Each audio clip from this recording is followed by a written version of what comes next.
Salut les hyper débordés. Est-ce que vous faites partie des personnes qui ont du mal à donner une priorité à leurs tâches et à leurs activités au quotidien?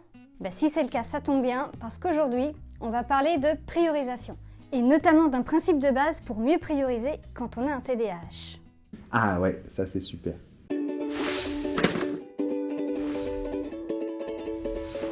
Alors, déjà, pour replacer un petit peu la priorisation dans notre contexte.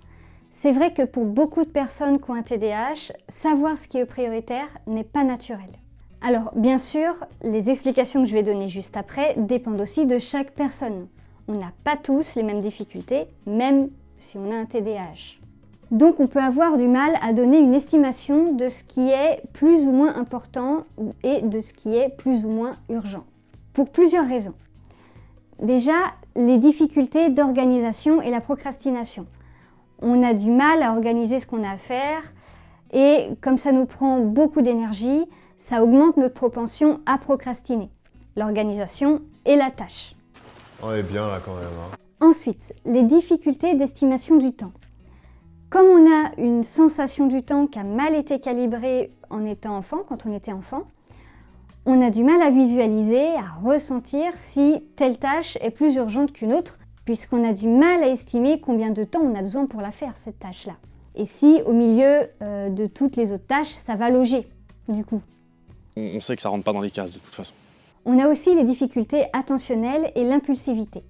On a tendance à faire ce qui nous vient à l'esprit maintenant, sans prendre conscience que c'était peut-être pas le plus judicieux à ce moment-là. C'est-à-dire qu'à ce moment-là, la tâche qu'on a en tête est considérée par notre cerveau comme la plus importante, sans prendre en compte tout le reste, la situation, le contexte, etc. Peut-être que j'ai autre chose à faire qui était plus important en fait, aujourd'hui.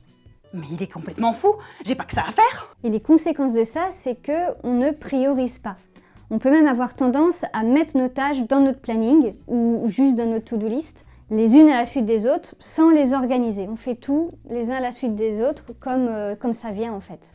Et régulièrement, on va se retrouver submergé avec beaucoup d'anxiété du coup, souvent aussi beaucoup de procrastination, due à l'anxiété, due au fait que on ne s'y retrouve pas, parce qu'on ne s'est pas laissé assez de temps pour soi au départ aussi, et qu'en vrai, on a besoin de ce temps. Donc au final, on le prend quand même. Donc c'est pas du tout optimal tout ça. Alors, comment on fait ? Déjà, une des premières questions à se poser, ce serait finalement comment savoir ce qui est important et ce qui est urgent, puisqu'on gère nos tâches de la journée, de la semaine en fonction de ça. Donc comment on fait pour définir les tâches importantes déjà ? Plus une tâche apporte une valeur à vos projets, a un impact sur la réalisation de vos objectifs ou sur votre bien-être, plus elle est importante. Par exemple, demander à un tel si le document que j'ai écrit pour l'envoyer à un financeur est bien, ça peut être plutôt important si j'ai besoin d'argent pour financer mon projet. Et si la personne à qui je veux demander connaît bien le sujet. Faire ma séance de sport, c'est important pour moi parce que je travaille beaucoup assis et que je veux rester en bonne santé. Donc voilà, ça c'est pour les tâches importantes. Maintenant, comment on définit les tâches urgentes ? Alors là, attention. Plus une tâche demande de temps à être réalisée, mais à une échéance courte, plus elle est urgente. Une tâche qui vous prend 30 minutes alors que vous avez 2 semaines pour la faire est beaucoup moins urgente qu'une tâche qui vous prend 8 heures alors que vous avez une journée pour la faire. Par exemple, si j'ai un vêtement à acheter pour un mariage qui a lieu dans 6 mois et que ça me prend une demi-journée pour le trouver, aller faire les magasins et tout, c'est pas très urgent. Si à 8h du matin, je me dis que je dois faire le café pour mes amis que je reçois à 16h chez moi ce soir, c'est pas très urgent non plus. Parce que faire le café, ça va me prendre 5 minutes maximum. Par contre, faire le ménage complet de ma maison pour accueillir mes amis qui arrivent à 16h, si je pense que ça va me prendre toute la journée, là, c'est beaucoup plus urgent d'un coup. Ou bien, si j'ai un article à écrire, sachant que ça peut me prendre, disons, 2 heures pour faire les recherches pour cet article, 4 heures pour l'écrire, et qu'après, je dois l'envoyer à correction, donc il faut que j'attende qu'on me le renvoie.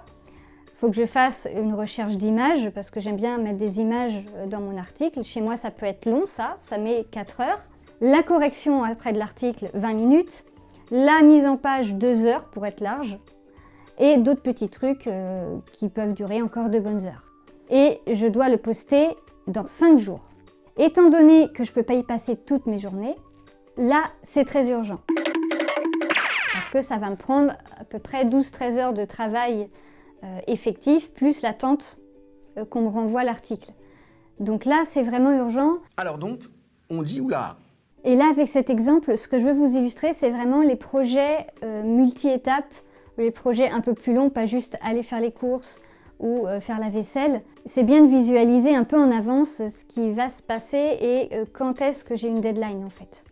Donc, un principe de base est que quand vous avez une tâche à faire, écrite dans votre to-do list ou pas, posez-vous toujours ces questions. La première, est-ce que cette tâche a un impact sur mon bien-être ou sur mon projet? Et combien de temps cette tâche me prend? En ajoutant un temps de sécurité si j'ai tendance à mal estimer le temps, ce qui arrive souvent quand on a un TDAH.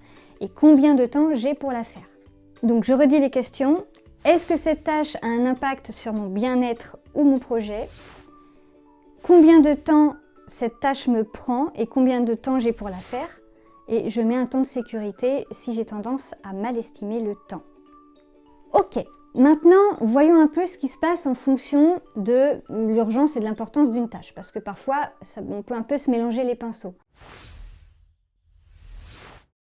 Donc, une tâche qui est à la fois urgente et importante, ça fait partie des grosses priorités, quoi. C'est les trucs à faire maintenant, ou alors si je planifie en premier.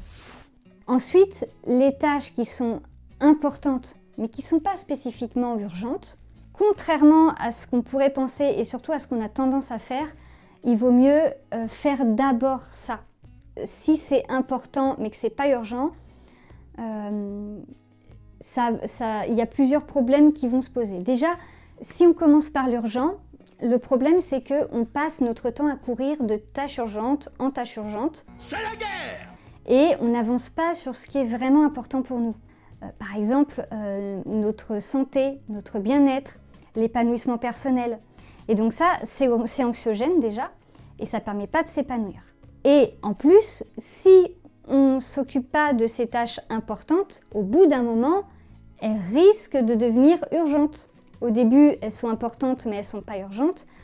Au bout d'un moment, elles deviennent urgentes. Si c'est pour un projet important, on peut vite se retrouver submergé à ce moment-là, en fait, si on a trop attendu. Par exemple, une tâche d'un projet que je peux faire plus tard, mais si je ne la fais pas ou que je la fais trop tard, mon projet tombe à l'eau. Il vaut mieux quand même les mettre le plus tôt possible, les faire le plus tôt possible. Donc, en résumé, il vaut mieux planifier d'abord les tâches importantes pour vous, au moins 1 ou 2 par jour. Vous insérez dans votre planning de la journée, de la semaine, des choses qui sont importantes, même si ce n'est pas urgent. Ensuite, tout ce qui est urgent, mais pas important. Bon, on en a déjà un petit peu parlé. Ça va être par exemple changer l'ampoule du plafonnier de mon couloir. On peut considérer que c'est une tâche urgente parce que l'ampoule elle est déjà grillée et j'y vois rien quand je passe dans le couloir, mais ça ne va pas non plus révolutionner ma vie de le faire, quoi. Donc ces tâches-là, vous les déléguez au maximum et vous programmez celles que vous n'aurez pas pu déléguer plus tard. Ce que j'entends par déléguer, déjà il y a plusieurs façons de faire. On peut déléguer à une autre personne, par exemple à son conjoint, à ses enfants, à un collègue, etc. On peut déléguer à un logiciel qui va faire qu'on n'a plus besoin de faire à la main, à une intelligence artificielle aussi. On peut aussi mettre en place un process, ce qui fait qu'on n'a plus besoin de réinventer la roue à chaque fois que le même problème se présente. Et il y a plein de problèmes ou d'actions récurrentes comme ça qui interviennent dans notre vie. Et si on met en place un process, ça va tout de suite beaucoup plus vite et on n'a plus besoin de réfléchir. Donc, bien que ces tâches-là soient urgentes, elles ne sont pas si importantes. Donc, si vous avez beaucoup de choses à faire, il vaut mieux vous concentrer sur ce qui est important pour vous. Ensuite, les tâches qui sont ni urgentes, ni importantes. Ces tâches-là, on a tendance à dire que puisque vous avez trop de choses à faire, hein, si vous commencez à vous demander comment on fait pour prioriser, c'est qu'à ce moment-là, vous avez trop de choses à faire. Donc, ces tâches paraissent inutiles. L'idée, c'est de les éliminer au départ, c'est ce qu'on dit. Mais en vrai, si vous avez envie de les faire quand même, vous pouvez les garder pour plus tard.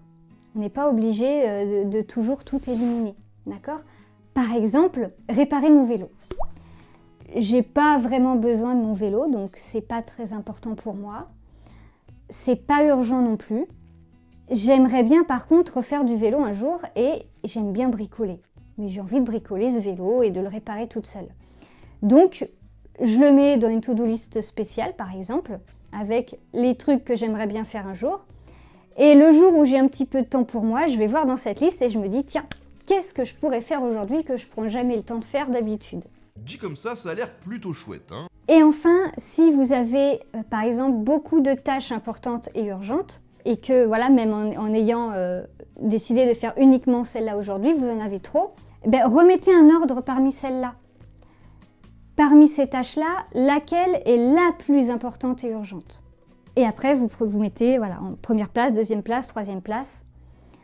Et si elles ont la même importance, la même urgence, alors vous pouvez faire ce que vous voulez, en fait. Ce sera pareil dans tous les cas. Et d'un point de vue général, si vous avez du mal à prendre une décision, en vous posant les questions que je vous ai données tout à l'heure, c'est quoi la première réponse qui vous vient immédiatement à l'esprit ? Ça peut être une voix dans votre tête, une image mentale, une sensation. En règle générale, la première réponse qui nous vient, c'est la meilleure pour nous. C'est la bonne. D'accord ? Donc à ce moment-là, vous êtes libre de faire ce que vous voulez. Il n'y a pas de bonne ou de mauvaise réponse. Il y a votre réponse.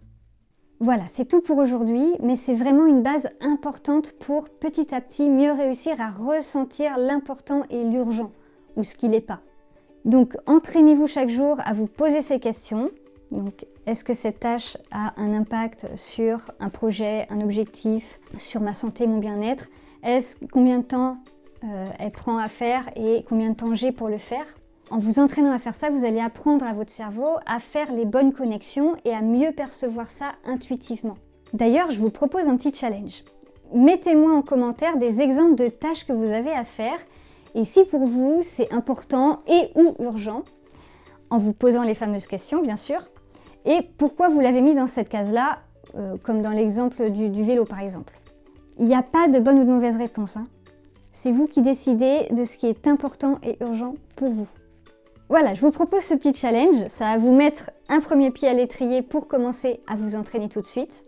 Et moi je reviendrai sur ce sujet dans une prochaine vidéo, on ira un petit peu plus loin la prochaine fois et on verra différents outils, différentes techniques pour vous aider à prioriser vos tâches et vos activités. Donc si vous voulez être tenu au courant des prochaines vidéos qui vont sortir sur la chaîne, pensez à vous abonner, à activer la petite cloche et je vous remercie infiniment d'avoir regardé cette vidéo jusqu'au bout.